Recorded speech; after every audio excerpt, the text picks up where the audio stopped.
வீடியோக்குள்ள போறதுக்கு முன்னாடி நம்ம சேனலை மறக்காம சப்ஸ்கிரைப் பண்ணிக்கோங்க. பக்கத்துல இருக்க நோட்டிஃபிகேஷன் பெல் பட்டனை அழுத்தி விட்டுருங்க. ஹலோ ஃப்ரெண்ட்ஸ், இன்னைக்கு நம்ம பாட் சிக்கன் கறி எப்படி செய்யறதுன்னு பார்க்கலாம். இதுக்கு வந்து நான் ஒரு 1/2 kg சிக்கன் எடுத்திருக்கேன். இது வந்து நல்லா சுத்தமாக வாஷ் பண்ணி எடுத்து வச்சுக்கோங்க. இப்போ நம்ம சிக்கன் கறி செய்யறதுக்கு முன்னாடி ஃபஸ்ட்டு நம்ம சிக்கன் மேரினேட் பண்ணிக்கலாம். இப்போ இதில் வந்து நான் ஒரு 1/2 ஸ்பூன் மஞ்சள் தூள் போட்டுக்கிறேன்.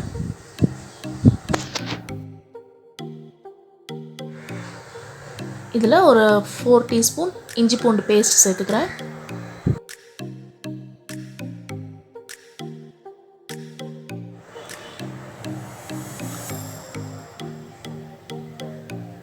இதில் குழம்பு மிளகாய் தூள் நான் ஒரு 4 டீஸ்பூன் போட்டுக்கிறேன். உங்கள்கிட்ட குழம்பு மிளகாய் தூள் இல்லைன்னா நீங்கள் வெறும் மிளகாய் தூள் ஒரு 2 டீஸ்பூன் போட்டுக்கோங்க. தனியாத்தூள் ஒரு 3 டீஸ்பூன் போட்டுக்கோங்க. உங்கள் காரத்துக்கு ஏற்ற மாதிரி நீங்கள் ஆட் பண்ணிக்கோங்க. குழம்பு மிளகாய் தூள் எப்படி அரைக்கணும்னு சொல்லிட்டு நான் வீடியோ போட்டிருக்கேன். அதோட லிங்க் டிஸ்கிரிப்ஷன் பாக்ஸில் கொடுத்துருக்கேன், செக் பண்ணிக்கோங்க. இதுக்கு தேவையான அளவு சால்ட் போட்டுக்கோங்க. இதில் ஒரு 2 டேபிள் ஸ்பூன் கர்ட் போட்டுக்கிறேன். தயிர் வந்து போட்டுட்டு நீங்கள் மிக்ஸ் பண்ணி வச்சிட்டிங்கன்னா சிக்கன் நல்லா உங்களுக்கு சாஃப்டாக இருக்கும். சிக்கன் குழம்பு வைக்கிறதுக்கு முன்னாடி இந்த மாதிரி எல்லா மசாலாவும் போட்டு மேரினேட் பண்ணி வச்சிங்கன்னா இந்த டைம் போதும் சிக்கன் ஊறத்துக்கு.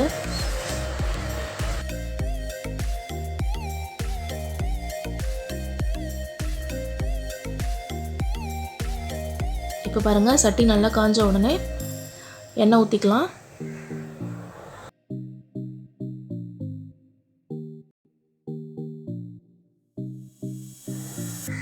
இப்போ இதில் 2 பட்டை, 1 ஸ்பூன் சோம்பு போட்டுக்கிறேன். வெங்காயம் பாருங்கள், நான் ஒரு 5 பெரிய வெங்காயம் கட் பண்ணி வச்சுருக்கேன். அதை இது கூட சேர்த்துக்கலாம். கொஞ்சமாக கருவேப்பிலை. இப்போ இது எல்லாத்தையும் நம்ம நல்லா வதக்கிக்கலாம்.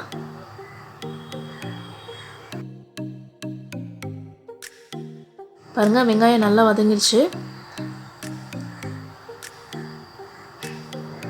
தக்காளி நான் ஒரு 4 தக்காளி கட் பண்ணி வச்சுருக்கேன் பொடியாக. இப்போ இதையும் இது கூட சேர்த்துக்கலாம். தக்காளி நல்லா மேஷ் ஆகிற அளவுக்கு நல்லா வதக்கிக்கோங்க. பாருங்கள், நல்லா தக்காளி குழஞ்சிருச்சு. பாருங்கள், நல்லா வதங்கிடுச்சு. இப்போ வந்து நம்ம மேரினேட் பண்ணி வச்சிருந்த சிக்கனை இதில் சேர்த்துக்கலாம். பாருங்கள், சிக்கன் நல்லா இந்த மசாலாவோட நல்லா ஊறி இருக்கு. இப்போ சட்டியில் போட்டுடலாம்.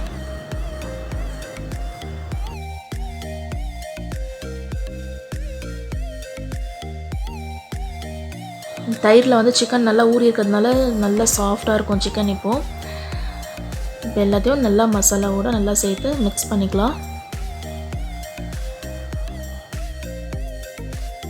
இந்த சிக்கனில் இருக்க தண்ணி வந்து கொஞ்சம் நல்லா ட்ரை ஆகிற அளவுக்கு நல்லா நம்ம வதக்கிக்கலாம். இல்லைன்னா வந்து அந்த கொஞ்சம் நீச்சு ஸ்மெல் வரும். அதனால் வந்து நல்லா நம்ம சிக்கனை இந்த எண்ணெயிலேயே நம்ம வதக்கிட்டோன்னா அந்த மாதிரி ஸ்மெல் எதுவும் வராது.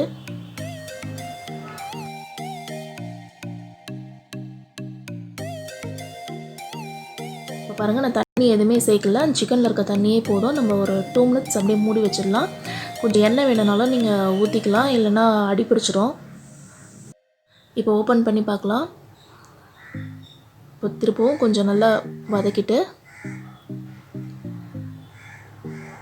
இப்போ இதில் நான் ஒரு 2 கிளாஸ் அளவுக்கு தண்ணி சேர்த்துக்கிறேன்.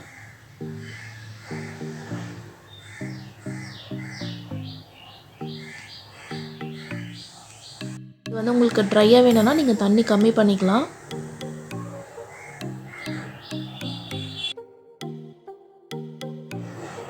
இந்த மாதிரி நம்ம மண்பானையில் செய்யும் போது இன்னும் அடுப்பில் செஞ்சோன்னா இன்னும் சூப்பராக இருக்கும்.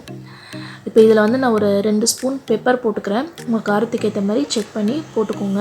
இதில் இன்னும் நீங்கள் மிளகு பூண்டு நல்லா எண்ணெயில் வதக்கிட்டு அதுக்கப்புறம் நீங்கள் அம்மி இருந்ததுன்னா அம்மியில் அரைச்சிட்டு ஃபைனலாக நீங்கள் சிக்கன் இறக்கும் போது ஒரு 5 மினிட்ஸ்க்கு முன்னாடி சேர்த்திங்கன்னா ரொம்ப சூப்பராக இருக்கும். அங்கே ஒரு 15 மினிட்ஸ் நான் வந்து சிக்கனை நல்லா தட்டு போட்டு மூடி வச்சுருந்தேன். நல்லா குக் ஆகிருக்கும். இப்போ நம்ம ஸ்டவ் ஆஃப் பண்ணிடலாம். ஆஃப் பண்ணிவிட்டு கொத்தமல்லி போட்டுட்டு அப்படியே ஒரு லிட் போட்டு ஒரு 5 மினிட்ஸ் மூடி வச்சிடலாம். இது நம்ம மண் சட்டியில் செய்கிறதுனால அந்த ஹீட் இருந்துக்கிட்டே இருக்கும், கொதிச்சுக்கிட்டே தான் இருக்கும். ஸ்டவ் ஆஃப் பண்ணால் கூட. இப்போ மூடி வச்சிடலாம். அவ்வளோதாங்க, நல்ல சூப்பரான சிக்கன் கறி ரெடி ஆகிடுச்சு. பாருங்கள், கலர் எவ்வளோ சூப்பராக இருக்குது. எப்பவுமே நம்ம மண் சட்டியில் செஞ்சோன்னா அதோட டேஸ்ட்டே தனிங்க. இந்த சிக்கன் கறி ரைஸ்க்கு, இட்லி, தோசை, சப்பாத்திக்கு எல்லாத்துக்குமே ரொம்ப சூப்பராக இருக்கும்.